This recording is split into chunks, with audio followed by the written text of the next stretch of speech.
তো সবাই কেমন আছো? আশা করি খুব ভালো আছো। আমিও খুব ভালো আছি। আজকে আমি ডিমের ঝোল করব আলু দিয়ে।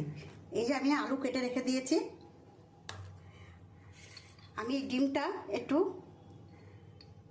হলুদ আর নুন দিয়ে আমি একটু ভালো করে ভেজে নেব। তেলটা গরম হয়ে গেছে, আমি ডিমটা দিয়ে দেবো।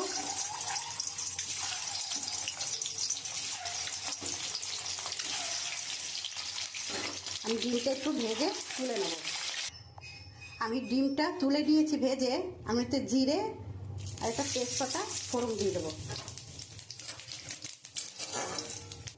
আমি এর মধ্যে আলুটা যে কেটে রেখেছি আমি এটা দিয়ে দেবো।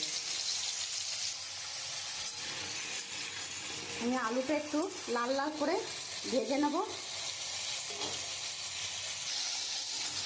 আমি আলুটা একটু ভেজে নিয়েছি। এবার আমি এক এক করে মশলাগুলো দিয়ে দেবো। আমি পেঁয়াজ, আদা, রসুন আমি পেস্ট করে রেখেছি, আমি সেটা দিয়ে দেবো। আমি নুন দিয়ে দেবো। আমি হলুদের গুঁড়ো দিয়ে দেবো। আমি লঙ্কার গুঁড়ো দিয়ে দেবো। আমি জিরের গুঁড়ো দিয়ে দেবো। এবার আমি ভালো করে মশলাটা দিয়ে আমি পুরো কষাবো। আমি মশলা দিয়ে আলুটা খুব সুন্দর করে কষিয়ে দিয়েছি। এবার আমি পরিমাণ মতন জল দিয়ে দেবো।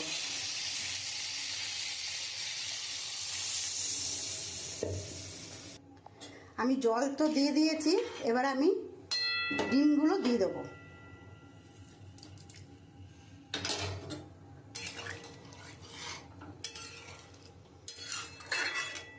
আমি এবারে চাপা ঢাকা দিয়ে দেবো।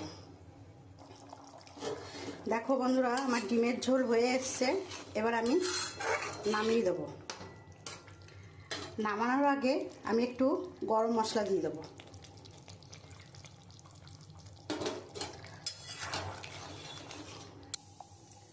দেখো বন্ধুরা, আমার ডিমের ঝোল হয়ে গেছে।